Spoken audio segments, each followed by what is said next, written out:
Jadi sekarang antara wasiat Syekh Abdul Qadir, kita supaya kita ini sentiasa mensucikan Allah daripada sebarang sifat-sifat kekurangan.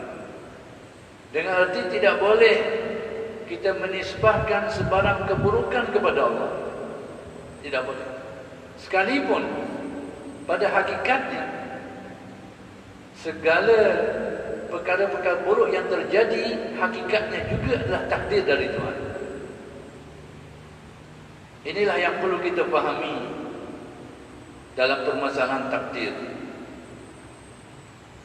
Menjadi salah satu di antara rukun-rukun keimanan.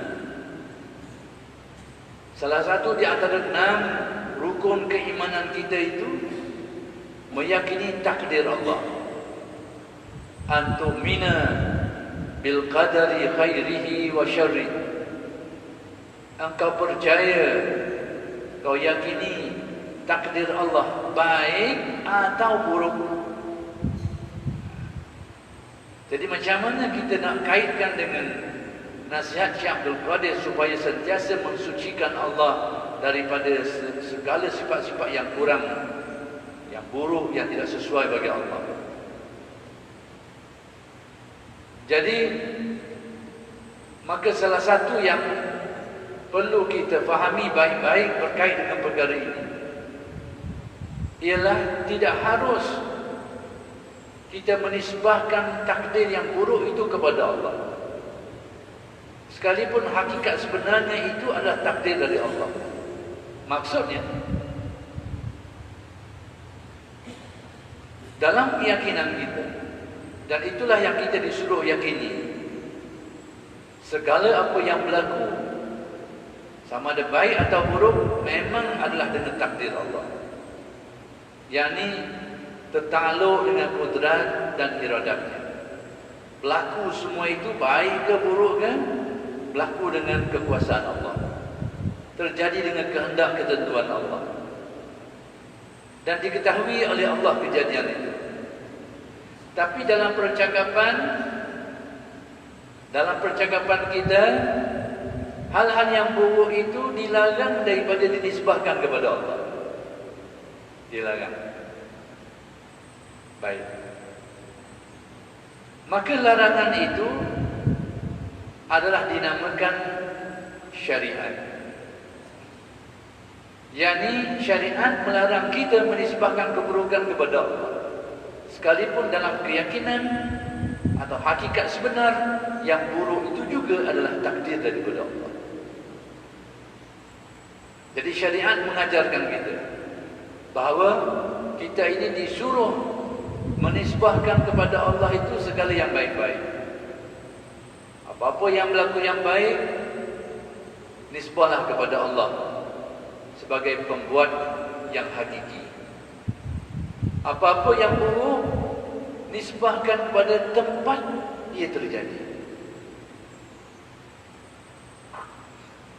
Baik, perbuatan baik, kita beriman, kita bersolat,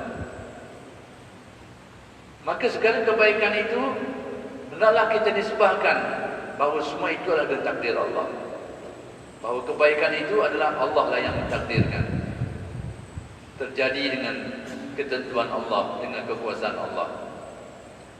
Tapi keburukan, kemaksiatan, perbuatan maksiat yang kita lakukan, perbuatan jahat yang kita buat, yang ini sekalipun hakikatnya juga takdir daripada Allah. Tapi dari segi penisbahan, kita dilarang menisbahkannya kepada Allah. Kita disuruh menisbahkannya kepada tempat terjadinya keburukan itu. Kalau kita yang melakukan kemaksiatan, kitalah nisbahkan kepada kita. Tapi kebaikan, nisbahkan kepada asal. Itulah yang kita diajarkan supaya seperti itu. Jadi menisbahkan segala perkara kepada Allah, baik atau buruk, itu dinamakan takdir, qada dan qadar. Itu juga dinamakan hakikat, yang sebenarnya. Adapun menisbahkan perbuatan itu kepada tempat terjadinya perbuatan itu, maka itu dinamakan syariat.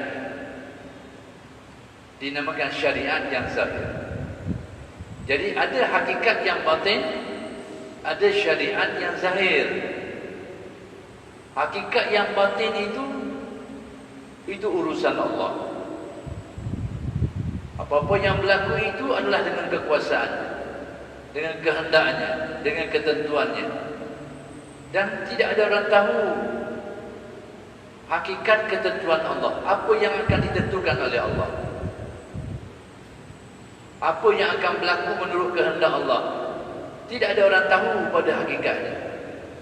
Jadi perkara ini dinamakan hakikat kerana dia terselindung dari pengetahuan manusia.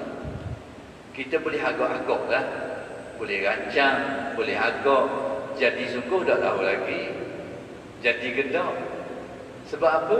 Kerana apa yang akan berlaku nanti itu rahsia Tuhan. Dia adalah suatu hakikat yang terselindung dari pengetahuan manusia. Apa yang akan berlaku? Kita rancang, kita cari jalan, kita rancang, kita usaha. Bila bertepatan dengan kehendak Allah, takdir Allah jadi.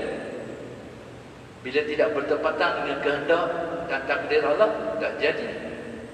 Jadi hal yang berkait dengan urusan ketuhanan ini, takdirnya, kehendak ketentuannya, itu adalah rahsia, tak ada orang tahu. Dan itu dinamakan hakikat. Sebahagian daripada makna hakikat, kerana dia terselindung dari pengetahuan manusia.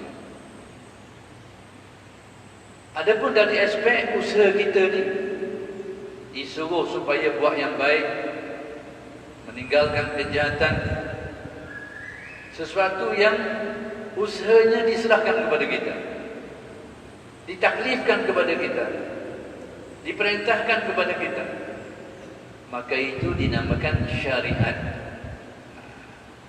Syariat namanya. Jadi dalam syariat ini, apa-apa yang baik pada perbuatan kita itu hendaklah kita nisbahkan terus kepada Allah. Kita ini menjadi seorang yang mukmin, dapat beramal soleh, itu adalah dengan taufik hidayah Allah. Terus dinisbahkan kepada Allah. Tapi hal-hal yang buruk, hal-hal yang negatif, kemaksiatan kita, kedurhakaan kita, kelalaian kita, kecuaian kita, nisbah pada diri kita, nisbah kepada tempat timbulnya perbuatan itu. Sekalipun hakikatnya juga kembali kepada takdir Allah.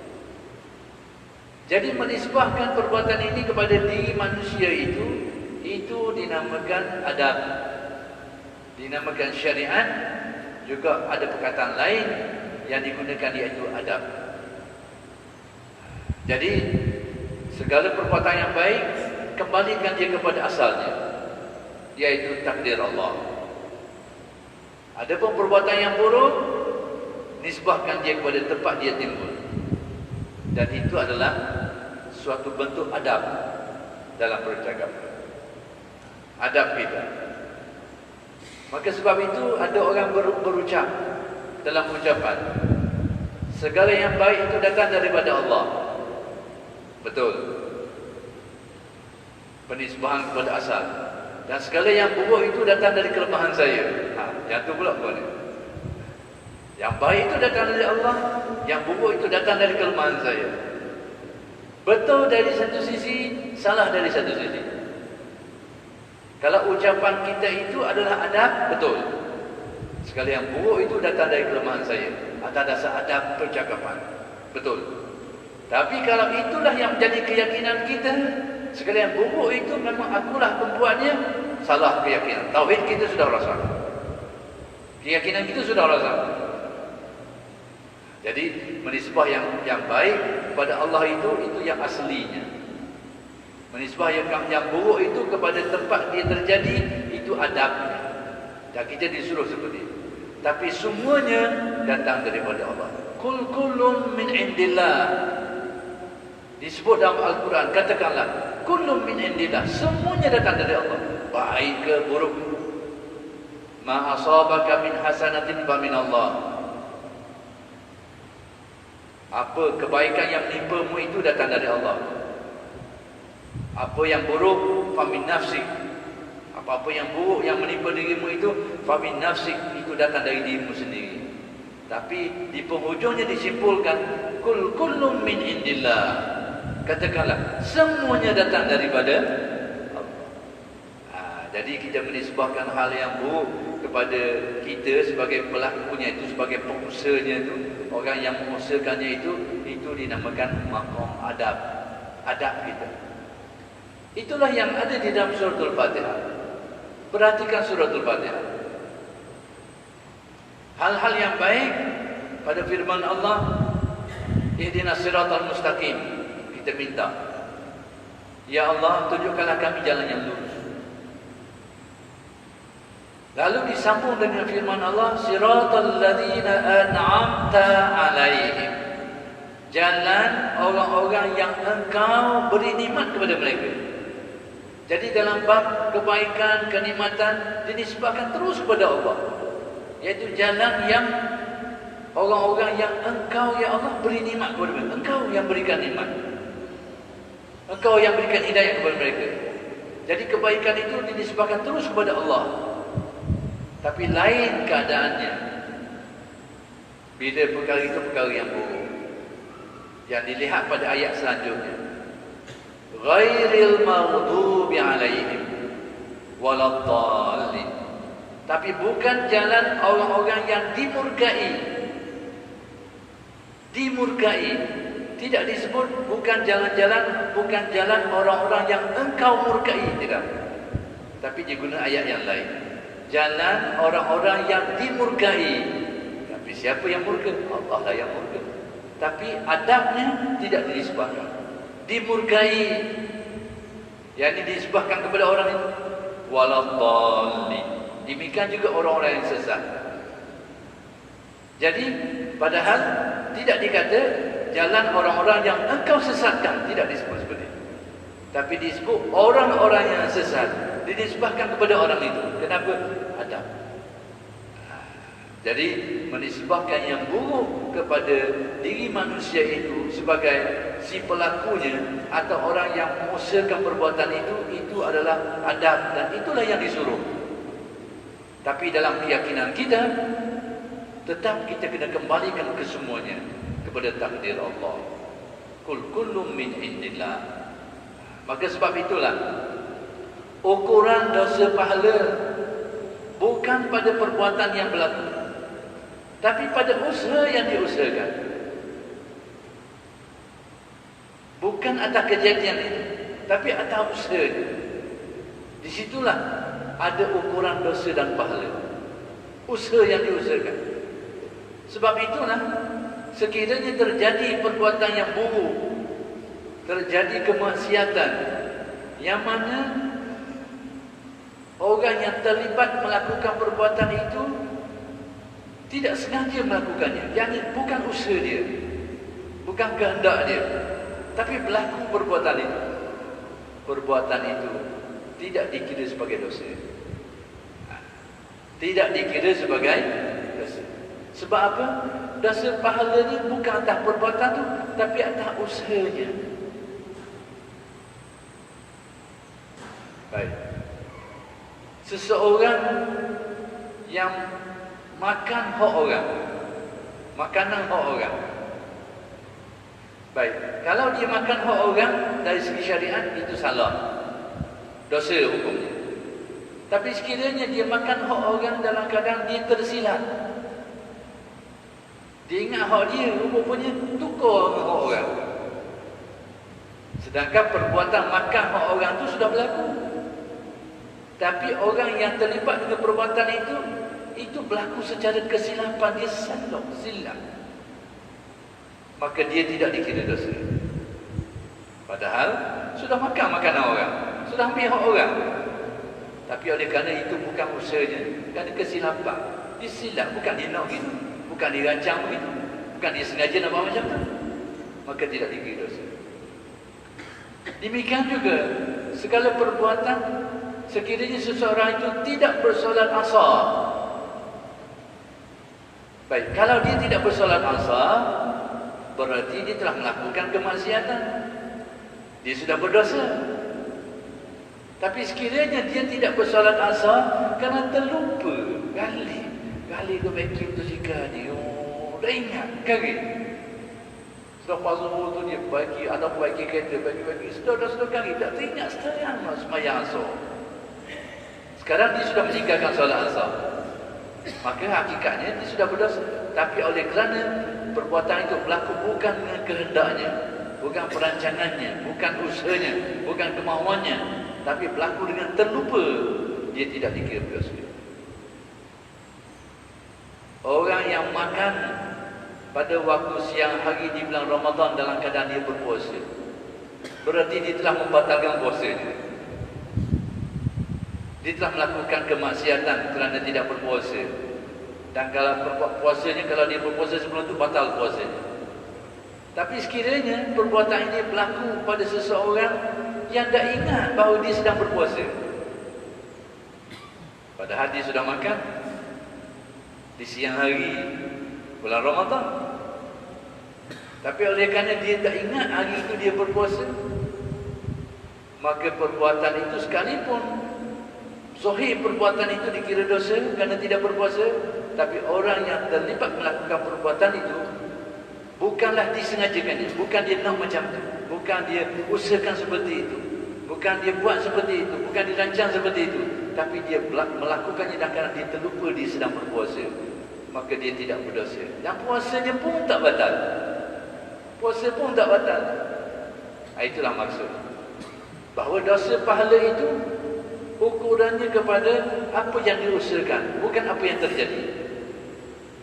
Apa yang terjadi sekalipun dosa, tapi sekiranya bukan diniatkan, tidak disengajakan, atau tersalah, atau terpaksa, semua itu tidak dikira berdosa, sekalipun terjadi perbuatan. Kerana dosa pahala adalah menurut usahanya. Itulah yang difirmankan Allah di dalam Al-Quran, laha ma kasabat wa 'alaiha ma iktasabat. Dia akan memperoleh ganjaran pahala menurut usaha yang diusahakan, digunakan usahanya, dan dia akan menanggung balasan seksa menurut kejahatan yang diusahakan. Jadi dosa pahala ni atas apa yang dia usaha nak buat, bukan atas benda jadi. Sekiranya berlaku perbuatan itu tapi bukan disengajakan, tidak dikira. Itulah yang perlu kita faham dalam bab perbuatan, dalam bab dosa pahala berkait dengan perbuatan Tuhan. Jadi kata Syekh Abdul Qadir, pertama sekali kita kena sucikan Allah daripada segala sifat kekurangan. Maksudnya kita tidak boleh mensifatkan segala sifat yang negatif, yang aib kepada Allah. Tidak harus. Maka termasuklah yang kita jelaskan tadi, iaitu tidak harus kita mensifatkan, antara cabang-cabangnya adalah tidak harus kita mengaitkan perbuatan yang buruk itu kepada tempat timbulnya kejadiannya di perbuatan Allah. Kita kena disebabkan kepada manusia. Sebab itu di zaman Sayyidina Umar, ada orang yang ditangkap kerana mencuri dan nak dijatuhkan hukum. Lalu dia berhujah, aku mencuri ini dengan takdir Allah. Dia berhujah ke Sayyidina Umar, maksudnya jangan hukumlah aku, kerana aku curi ini memang sudah ditakdirkan Allah. Dia jawab macam, Sayyidina Umar pun jawab balik, aku pun menghukum dengan takdir Allah. Jadi kalau aku jatuh hukum pun jangan marah, memang ini juga takdir Allah. Jadi kawan ini nak berselindung dengan takdir atas perbuatan buruknya itu dilarang sama sekali. Jadi apa-apa yang buruk itu tidak boleh dinisbahkan kepada Allah.